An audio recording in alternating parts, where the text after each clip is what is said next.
direct de l'UDV, je reçois aujourd'hui Enrico Letta, président de l'Institut Jacques Delors. Enrico Letta, bonjour. Bonjour, Merci d'être avec nous. un plaisir.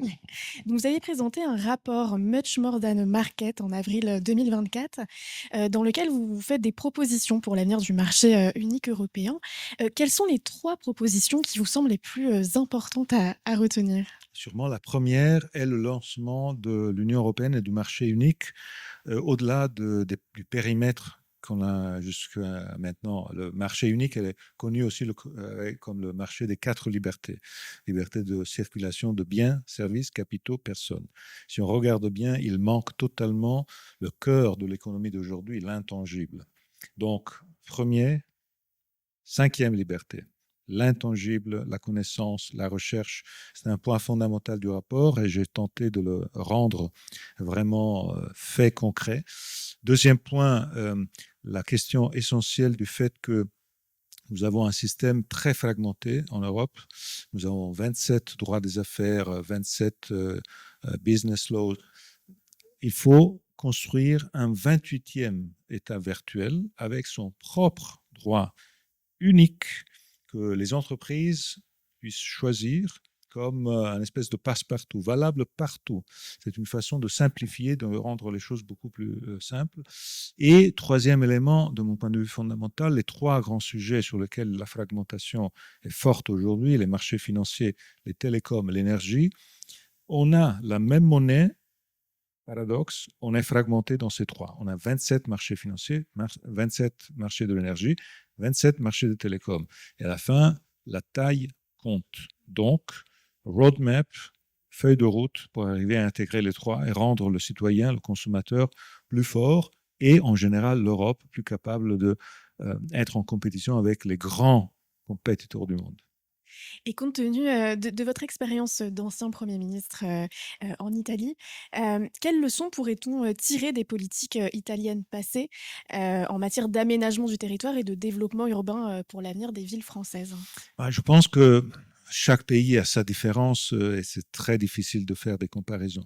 L'expérience italienne est une expérience basée sur la force des villes de province. En Italie, on a trois grandes villes qui sont Rome, Milan et Naples, le centre, le nord et le sud. Mais en vérité, aucune de ces villes n'a la taille qu'en France à Paris ou que au Royaume-Uni à Londres. La force de l'Italie est une force donc de concentration diffusée dans le territoire. Donc les 100 provinces italiennes. Évidemment, c'est l'histoire. Mais je pense que ça marche assez bien en termes de cohésion sociale. La cohésion est plus simple dans une ville un peu plus petite.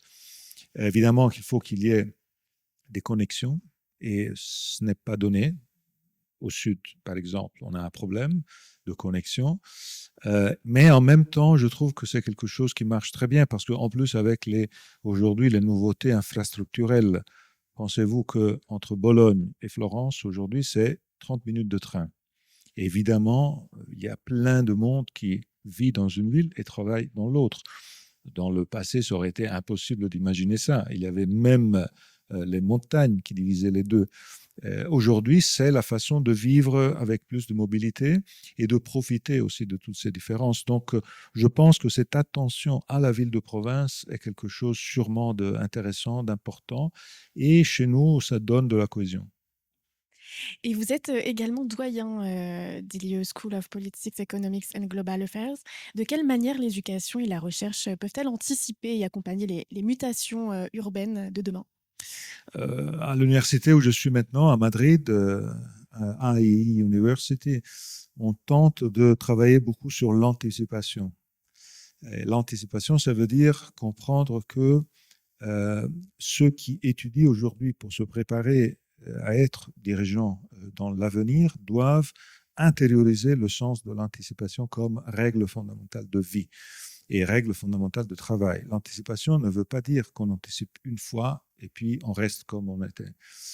Non, l'anticipation est quelque chose de permanent qui est basé sur une approche intellectuelle, se mettre toujours en discussion, être capable de voir surtout les données comme elles arrivent et non pas comme on voudrait qu'elles soient. Donc, on reprend le sens critique, on l'applique aux nouvelles technologies, et on cherche de faire en sorte que tout ça marche bien. Mais surtout, on cherche de faire, c'est quelque chose que sur laquelle j'avais beaucoup travaillé dans ma période à Sciences Po, à Paris. Je cherche de travailler surtout sur le fait que le training, l'éducation aujourd'hui doit être un peu capable de passer les frontières. Donc, il faut avoir un peu de science et un peu de sciences sociales. Et les deux ensemble, c'est pas simple parce que le risque de la superficialité est toujours là, mais c'est à l'avenir, ça doit être une éducation qui est basée sur ça. Merci beaucoup Enrico Letta d'avoir été avec nous. Un plaisir. Merci.